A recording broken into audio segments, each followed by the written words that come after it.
Take your brat and go to hell, my husband shouted during the divorce trial. But when the judge read my inheritance, the entire room froze. Everyone froze. The judge, the clerk, the court reporter whose fingers stopped mid-sentence over her keys. Even Javier's attorney, the smirking man in the gray suit who had spent the last 40 minutes performing certainty, went completely still. My son pressed his face into my shoulder. I put my hand on the back of his head and held him there, and did not move. Javier stood at the plaintiff's table with his chest out and his jaw set, the posture of a man who has already written the ending of the story he is currently inside. He had been wearing that posture all morning. He had been wearing it in various configurations for 6 months, ever since he walked into our kitchen on a Tuesday afternoon and asked for a divorce the way you ask for the check at a restaurant, ready to leave, already mentally gone. He hadn't seen my file yet. The judge turned a page, then another. Her eyebrows lifted, slightly, the restrained expression of a professional encountering something unexpected and noting it without performance. There's something else, she said. I need to tell you about my hands before I tell you anything else. I have been cleaning houses since I was 23 years old. Professional cleaning, residential, and some light commercial, 3 to 4 clients a day, the kind of work that accumulates in the body over time, the way all physical work does. In my knuckles, in the specific ache that starts at the base of my spine around 2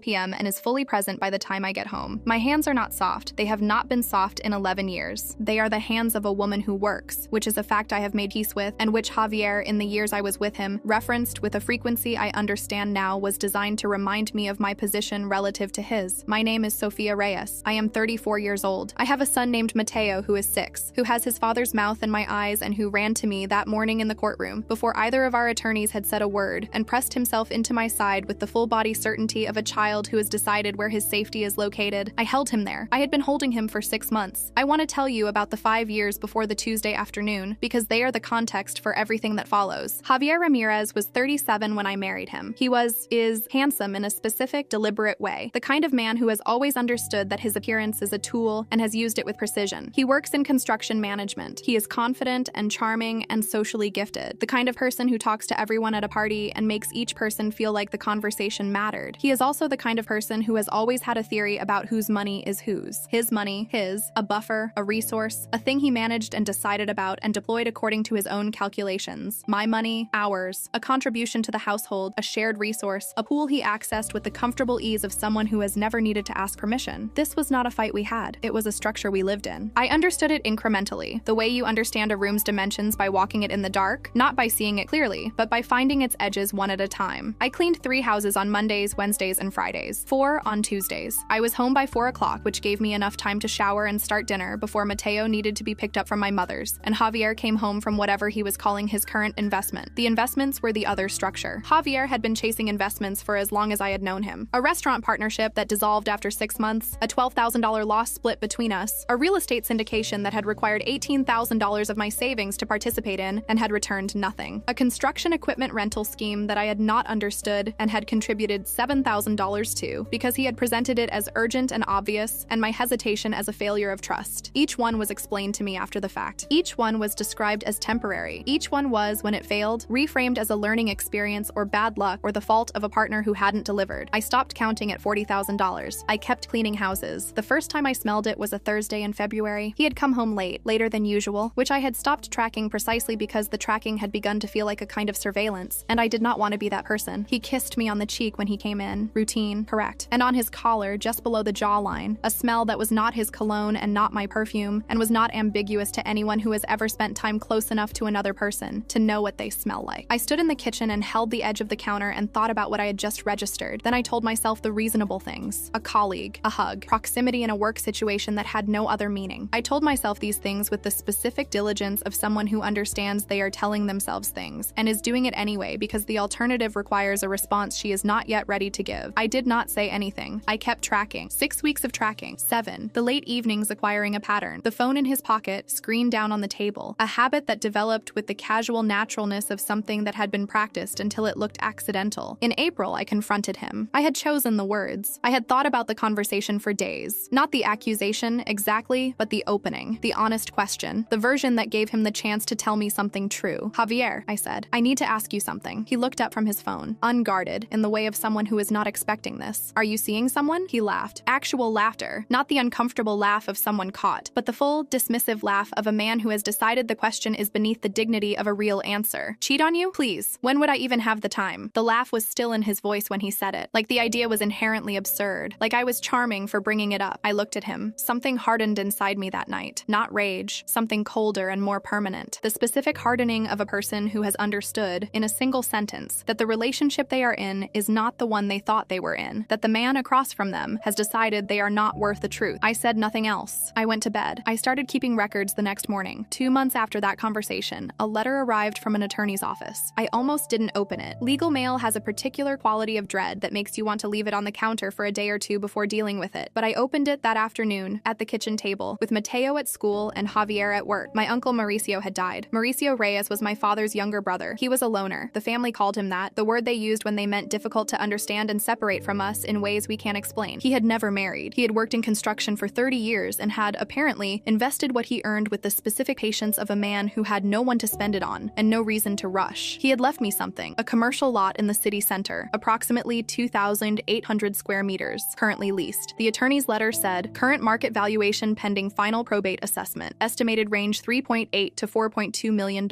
I sat on the kitchen floor. I sat there for a long time. Then I dried my eyes and I called my attorney, a woman named Carmen Solis, 8 years in family law and property rights, who I had found 6 weeks earlier through a colleague and had already consulted twice, quietly, about what I would need to do when Javier made the move I had been anticipating. Don't mention it, I said. Not until the day of the trial. A pause. Sophia, Carmen said carefully. That's an unusual instruction. I know, I said. Do you understand why I'm giving it? Another pause. Longer. Then, yes, she said. I understand exactly. I told no one else. Not my mother. Not my sisters. Not the friends who would have wanted to celebrate and in celebrating would have made keeping the secret impossible. Definitely not Javier. 6 months after the letter, Javier came home on a Tuesday afternoon and asked for a divorce, like it was a transaction he'd decided to execute. Like he had run the numbers and found the outcome favorable and was now moving forward with implementation. I think we've grown apart, he said, the phrase of someone who has been practicing. Call your lawyer, I said. He blinked. He had expected something else. Tears, perhaps, or the frozen speechlessness of someone who has been ambushed. I had been expecting this for 6 months. I had spent 6 months making sure I was not ambushable. His attorney was a man named Rodolfo Vargas. I learned this from Carmen 2 days before the first hearing. I also learned from Carmen that he had a specific professional style, aggression in small settings, paperwork delays, and a tendency to frame his clients' positions as so favorable that opposing counsel would do better to settle than to waste the court's time. The initial meeting was in Vargas's office, which he had apparently designed to be visually intimidating. Heavy furniture, framed credentials, the specific decor of a man who charges by the atmosphere. He opened by looking at the documents Carmen had filed and then at me, over his reading glasses, with the smile of a man who has done a calculation and found the math comfortable. My client is prepared to be generous, he said. Given your financial profile, no assets, no savings, no professional qualifications, he's offering $200 a month in support. It's more than the court would likely require. The smile widened slightly. I suggest you take it before his patience changes. $200 a month for the woman who had put $40,000 into his investments, for the woman who had cleaned 4 houses a day to keep the household while he chased schemes that evaporated, for the woman who had sat in a chair across from an attorney and was being offered a figure that would not cover a week of groceries. I smiled. Okay, I said. Vargas blinked. He had expected negotiation. He had expected tears or anger or the counteroffer he had prepared for. He had not expected a woman who said okay and kept her hands still in her lap. He looked at Carmen. Carmen said nothing. Well, Vargas said, rearranging himself. We'll proceed with that understanding. I nodded. I drove home. I called Carmen from the parking structure. How's the file? I said. Complete, she said. Every document. Chronological. I had the probate office confirm the release timing. It will all be admissible by the hearing date. Good, I said. Sophia, Carmen said, when this lands, it's going to be a significant moment in that room. I know, I said. Are you ready for it? I thought about my hands, the 11 years of houses, the $40,000. The laugh he gave me when I asked if he was seeing someone. Yes, I said. I've been ready for a while. The morning of the trial, Mateo woke up at 6. He came into my room and climbed into the bed beside me and put his small hand on my arm and said nothing. He does this sometimes, appears without asking and offers presents without words. He is 6 years old and already understands things about comfort that some adults never do. I had told him, in the honest and age-appropriate way Carmen had suggested, that we were going to court today to talk to a judge about our family situation. I had told him he didn't need to worry. I had told him I would be right there the whole time. Are you scared, Mama? He said, into the pillow. I thought about the answer. No, I said. I know what's going to happen. He seemed to accept this. We lay there for another few minutes in the early quiet. Then we got up and got dressed, and I drove us to the courthouse with Carmen's file in my bag and the specific calm of a person who has prepared for something as completely as preparation allows and is now simply waiting for it to begin. Javier was already in the corridor when we arrived. He looked at me with the expression he had been wearing since the Tuesday he asked for the divorce, a kind of settled indifference, the look of someone who has decided the transaction is a formality. He looked at Mateo with something more complicated, briefly, and then looked away. His attorney stood beside him in the gray suit, suit, already performing confidence, the comfortable stance of a man who expects the next 2 hours to be routine. I looked at them both. Then I looked at Carmen. She had my file in a briefcase, organized, tabbed, specific. 8 months of work. Ready? She said. Yes, I said. We went in. The hearing proceeded as these things do. Procedural, documented, the careful accumulation of record that family court requires before it decides anything. Vargas presented Javier's position first. The marriage had deteriorated. Both parties were moving on. The financial division was straightforward given the limited joint assets. He said limited joint assets with the easy confidence of a man whose client had told him there was nothing worth finding. Carmen listened. She did not interrupt. She did not challenge. She let Vargas build the picture he was building, and she sat with her folder closed, and she waited. Then the judge, her honor judge, Beatriz Morales, 17 years on the family court bench, with the specific focus of someone who reads cases carefully and does not form conclusions before the record is complete, looked at the documents before her and said, "Counsel, I have some additional materials in the plaintiff's file." Vargas looked up, confusion briefly, before he composed it. "Your Honor, I believe all documents have been filed in advance." "These were filed in advance," Judge Morales said, "by the plaintiff's counsel. I'm reviewing them now." She turned a page, then another. Her eyebrows, the controlled, practiced eyebrows of a judge who does not perform, lifted slightly. "There's something else," she said. Javier shifted in his seat. Beside me, Mateo pressed his face into my shoulder. "Mr. Ramirez," Judge Morales said, setting the page down and looking at him directly. "Were you employed as project supervisor at Garcia y Asociados Construction Company between 2019 and 2022? Javier's brow furrowed. "Yes." "Why does that?" "Because the commercial property your wife inherited from her late uncle is currently under lease to that company." She looked at the document. The lease was executed in 2019. Monthly payments of $45,000 paid to the estate of Mauricio Reyes, held in probate during the period of the estate's administration. She looked up. "Those payments are now released. We are discussing $1.62 million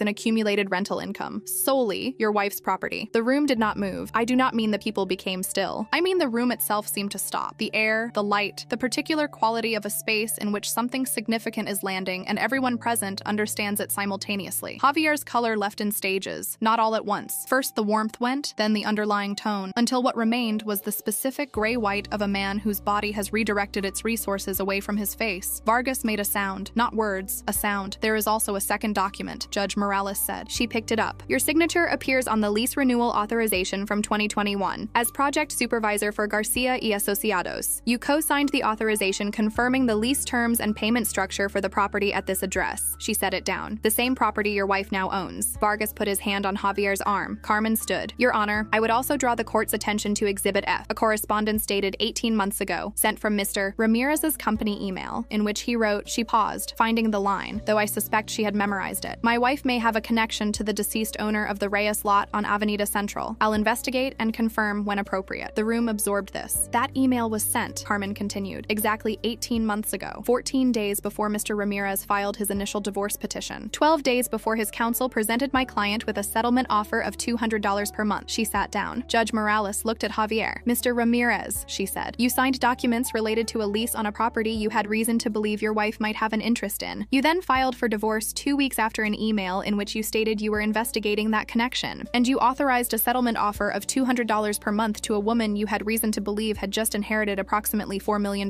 in property." Javier's mouth opened. Nothing. Vargas leaned close, whispered. Javier shook his head once, then stopped. "The inheritance is sole property of the plaintiff under current statutes," Judge Morales said, with the flat finality of a judge who has reached a conclusion and is now stating it for the record. "It is not subject to marital division. You will pay $3,500 per month in child support, plus all documented medical and educational expenses for Mateo Ramirez, to be reviewed annually." She looked at him steadily. "If you choose to appeal any portion of this judgment, I strongly suggest you first consult with criminal counsel regarding the potential implications of the email in Exhibit F and the lease authorization documents as they relate to concealment of marital knowledge. That may be a conversation worth having before you proceed." The gavel came down. In the hallway, he tried to reach me. He had the expression of a man who has lost a thing and has not yet understood that the loss is permanent, still in the phase where he believes that words are available to him, that if he finds the right ones, the situation becomes recoverable. "Sophia, please." This got out of hand. "I can explain the email. It wasn't what—" Carmen stepped between us with the practiced ease of someone who has done this many times. I did not stop walking. I did not look back. Mateo was beside me, his hand in mine. He was looking straight ahead with the focused attention of a 6-year-old who has decided to follow his mother's lead and is doing it well. "Mama," he said, as we pushed through the courthouse doors into the afternoon. "Yes? Are we okay?" I looked at my son, his father's mouth, my eyes, the specific, particular person who was made partly from the choices I had made and partly from things that had nothing to do with choices at all. "Yes," I said. "We're okay." "Good," he said. He He held my hand. We walked to the car. I want to tell you about Uncle Mauricio because he deserves more than a line. He was 61 when he died. He never married, never had children, lived in an apartment near the lot he had purchased in 1998 for $180,000 with 30 years of construction wages and the patience of a man who understood that a good piece of land in a growing city does not stay $180,000 forever. He had a cat. He called my father twice a year. He came to family gatherings occasionally and stood in the corner nursing a beer and watching, and everyone said he was odd and distant and the family loner, and nobody asked him what he was thinking about. He was thinking about the lot. He was thinking about compound appreciation and long-term lease structures and the specific patience of a man who has decided that the most useful thing he can do with money is leave it somewhere good and wait. He left it to me, not my sisters, not my mother, not the cousins who had spoken to him more recently or the relatives who had made more effort. Me. I asked his attorney after the probate was settled whether Mauricio had said anything about why. The attorney, a quiet man named Pablo Estrada, who had handled Mauricio's affairs for 12 years, looked at me for a moment. He said, Pablo told me carefully, that you were the only one in the family who worked with your hands and didn't apologize for it. I sat with that. I thought about my hands, the cracks, the ache, the 11 years of houses. He also said, Pablo added, that he'd watched how your husband talked about your work, and he wanted you to have something that was entirely yours. He had watched. He had been watching and saying nothing and building something. For me, I did not cry in Pablo's office. I cried later, at home, at the kitchen table where Javier had once laughed at me for asking an honest question. I cried for a while and then I stopped, and I made Mateo's lunch for the next day and went to bed. The lot is currently generating $45,000 a month in lease income. The lease with Garcia y Asociados has 4 years remaining, after which I will have the option to renew or develop. Carmen has connected me with a property development attorney named Rodrigo Vega, 11 years in commercial real estate, recommended by 3 separate people who know the field, who is reviewing the options. The $1. $62 million in accumulated rental income is in an account with my name only. Javier's first child support payment arrived on the 1st of the following month, on time, which his attorney had apparently emphasized to him as the expected standard. I don't know what happened between him and the woman whose perfume I'd smelled on his collar. I don't know, and I have found, went with some surprise, that I do not need to. That particular door has closed, and what is behind it is his problem now. Mateo started first grade in September. He is doing well.